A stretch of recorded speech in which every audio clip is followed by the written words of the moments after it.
What if I told you that you've been playing the wrong brawlers in every single game mode?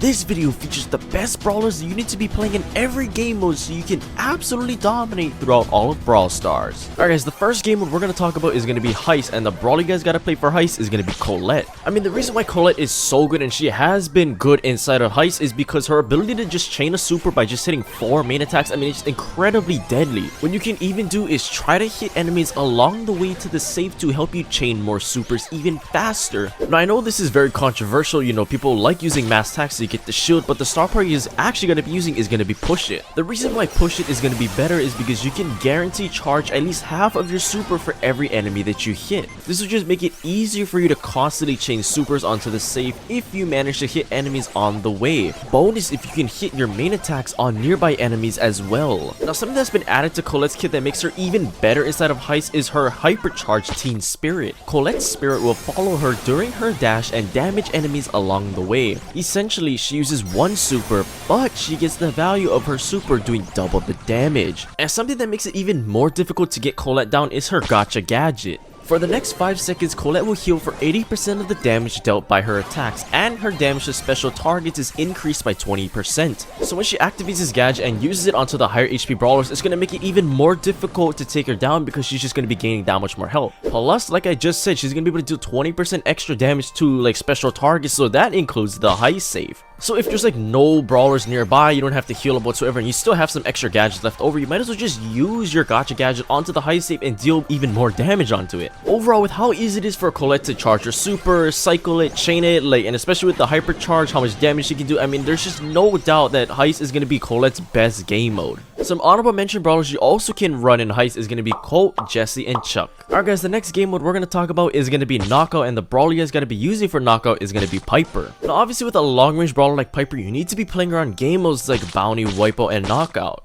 And of course, a game mode specifically like Knockout, it tends to have a lot of maps that are opened up, or just have lanes where Piper can shine due to her high damage at long range. And the reason why Piper is going to be good specifically for Knockout is because you want to be playing game modes where you aren't going to really see a lot of tanks and assassins, because these kind of brawlers will easily be able to counter Piper because she does less damage the closer she is to the enemies. Now this is where it's very important to either save your supers or run the auto aimer gadget. It's always good to be prepared because you never know if you're gonna face like a Leon or an Edgar on the ladder, for example. Now for whatever reason, if you end up facing assassins, you know, in Knockout with Piper, it's important to use her super to escape aggressive brawlers. It's always the most frustrating thing when an aggressive brawler just pops out of a bush and surprises you, so you never know when it can happen, so it's very important to always have a super ready to go on standby. Now something that Piper's super is also going to be helpful for is kind of exposing brawlers like throwers and just opening up the map to make it more helpful for Piper. For example, you can use the walls to kind of expose throwers, you can break bushes to expose the assassins and tanks that may be hiding in them, or you can even break walls to expose other long-range sharpshooters from having cover. Now another thing that makes Piper such a good brawler in the meta right now just in general is her homemade recipe gadget. On activation, Piper's next main attack will home in on enemies. This will just make it easier for those brawlers that might be just slightly out of your attack range to just home in right on them and get a free kill for you. Overall, no matter if you're going to be playing Piper in ladder or in ranked, I mean, she's just going to be good in a lot of different maps inside of Knockout, so you guys gotta really be playing her in Knockout. She's really solid there. Now some other honorable mention brawlers you can run in Knockout as well is going to be Nani, Leon, Meg, and Miko. Alright guys, the next game mode we're going to talk about is going to be Gem Grab, and the brawler you guys got to be using for Gem Grab is going to be Cordelius. Now the reason why Cordelius is going to be so good inside of Gem Grab is because you can isolate the strongest brawler on the enemy team and give your team an advantage. It's just critical that you take advantage of the fact that the enemies will not be able to use anything except for their main attack to take you down in the Shadow Realm. Also combining this with activating your Poison Mushroom gadget before using your super to mute them in the Shadow Realm, and it will just make it even easier for you to get them down. Now one of the more underrated things about Cordelius' super is you can actually use it to reposition yourself so you can kind of surprise an enemy when you leave the Shadow Realm. This would just be extremely helpful inside a gem grab so you can run across the map, reposition yourself where the enemies are, and then when you leave the shadow realm, you can take down that gem carrier and run away. Now kind of piggybacking on the idea of running away, like when you're in the shadow realm, you really also need to take advantage of your increased reload speed and increased movement speed. You gotta try and just get that enemy down in this shadow realm so that when they leave the shadow realm, they aren't going to be surprising your team and they kill your gem carrier. You do not want that happening. Now the whole reason why Cordelius is like one of the best brawlers, if not the best brawler in the game right now, is because of his brand new hypercharge, Complete Darkness. With this hypercharge, it just makes it that much easier for him to catch up to the enemy since they're going to be slowed down. And of course, this will end up stacking with his increased reload speed and movement speed when in the shadow realm, and all the stat buffs that he gets from his hypercharge. Overall, with the versatility of being able to kind of just put somebody into the shadow realm, eliminating the strongest person, and repositioning yourself inside a gem grab, hey, there's no better brawler to be running inside of this game mode. Now some honorable mention brawlers you can run inside a gem grab as well is going to be Bo, Leon, and Pearl. Now speaking of Pearl, Pearl is actually going to be a very good brawler in our next game mode, Brawl Ball. Now the main reason why Pearl is a good brawler in the meta, but more specifically Brawl Ball, is for two specific reasons. The first reason being is her gadget Overcook.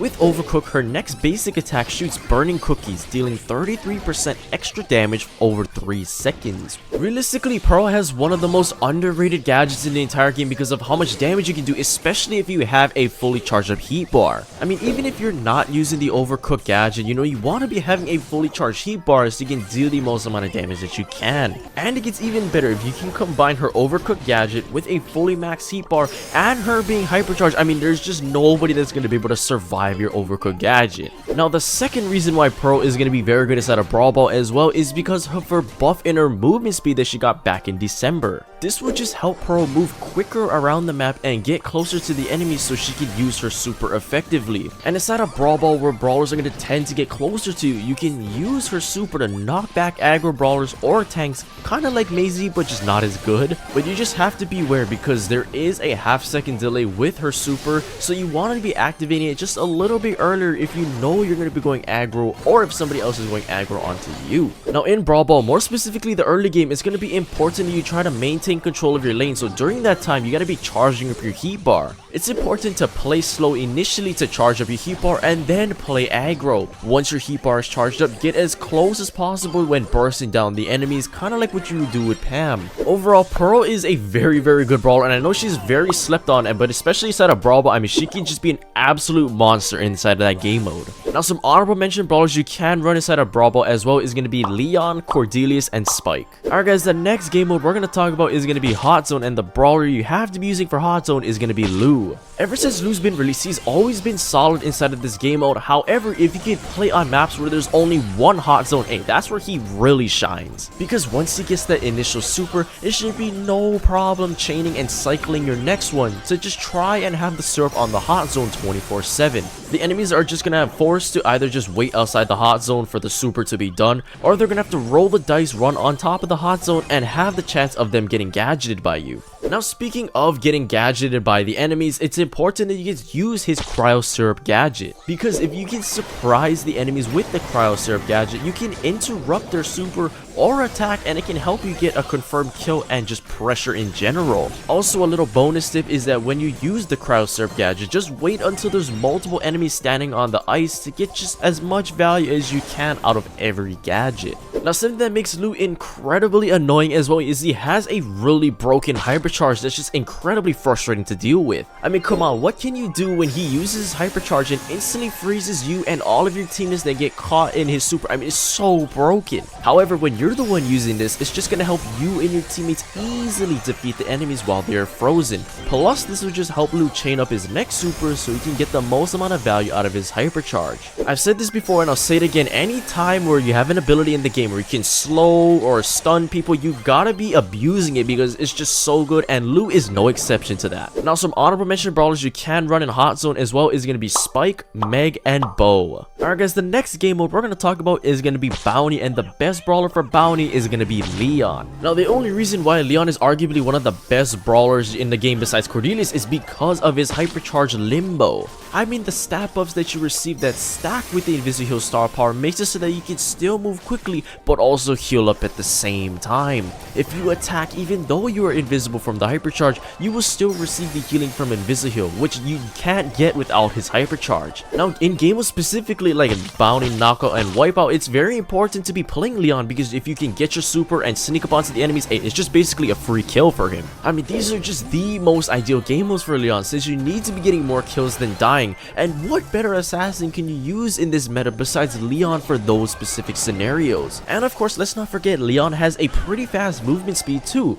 so this makes it even more helpful if he needs to escape or close down the gap between the enemies. Now yes, even though you want to be getting as close as possible, sneaking up onto the enemies so you can deal the most amount of damage and help you chain your super, what's also very bizarre and unique with Leon is he is an assassin, but he has a very long main attack range. I mean, realistically, this is what makes Leon even deadlier. He doesn't have to be at a close range to charge his super, even though he does the most damage at that range. Now, a part of Leon's kit that helps him and his teammates just maintain control on the part of the map is his lollipop drop gadget. I just love this gadget because it just helps him and his teammates stay invisible for a short period of time while that gadget is active. This will just cause the enemies to play extremely cautiously and they're just gonna feel completely pressured out. Overall, as long as you guys are consistently charging up your super, chaining it, getting your hypercharge, you should have absolutely no problem dominating in Bounty or any game mode because he's so broken right now. Now, some honorable mention brawlers you can run inside of Bounty as well is going to be Piper, Angelo, Meg, and Nani. Now, speaking of Nani, she's going to be the best brawler to be using in our next game mode, Wipeout. What makes Nani so disgusting is she can pretty much two-shot a lot of the brawlers in the game if she can connect with all three of her orbs, and she can three-shot a lot of the tanks as well. Now, you have to be running Knockout on game modes like Bounty, Wipeout, and Knockout because you need to be getting more kills than deaths and playing more safe if anything. With Nani's long range and high damage, it just makes her the perfect brawler to play in these game modes. It's mostly because she just has one of the longest attack ranges in the game. Now, it's important you play Nani in game modes like Bounty, Wipeout, and Knockout because most of the time you need to be trying to get as much kills as possible with also just running a low risk brawler. And of course, with Nani's long range and high damage, it makes her the perfect brawler to play in these game modes. So you really gotta just be taking advantage of her long attack range because it's definitely one of the longest in the entire game. And of course, let's not forget Nani's peep super because she can just control peeps stay hidden in the back of the map, and that just makes her even more of a safer pick because it's so low risk for her. I mean, this is just one of the most annoying parts about facing a Nani because there's nothing you can do to stop peep except for killing Nani. So if you can just hide out in the back of the map as Nani, you can get some easy damage off on the weak enemies. And oh man, if you are using the autofocus star power, you can amplify the damage even more from the peep super.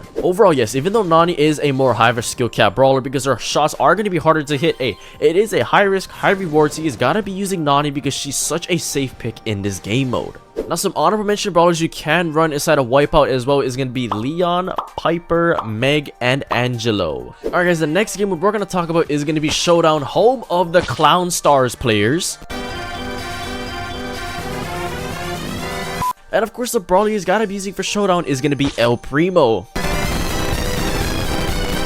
Now, okay, in all seriousness, the brawler he's got to be using for Showdown is going to be Colt. Now, one of the reasons why Colt is super good inside of Showdown is because of how quickly he can burst down the boxes. Being able to just quickly destroy the boxes and grab those power cubes before somebody comes and tries to challenge you for them is very important, and especially inside of the early game. Now, I know Colt can be overlooked by a lot of players because he is harder to play, but he's actually very good inside this meta because he got a damage buff, he got a reload buff, and he has the reload gear. This just makes Colt a nuisance to deal with inside of whichever game mode you decide to play him in. He can easily just keep on chaining supers and chaining hypercharges because of how much ammo he can reload. And of course, we can't forget something that helps Colt shred through basically the brawlers, boxes, walls, anything in the game is his hypercharge. The thing that's amazing about his hypercharge is you don't have to be perfect with your super. mostly because you have more leeway to connect with your super with 2 of them being shot out. This just helps him have a higher chance of doing more damage and hitting more shots. Alright, and some honorable mention brawlers you can run as well inside of Showdown is going to be Crow, Leon, and Stu. Well, there you guys go, the best brawler for every single game mode. Let me know who you guys like to play in every single game mode in the comments down below. Well, anyway guys, if you guys enjoyed that ranking video, I highly recommend you go check out this ranking video right here.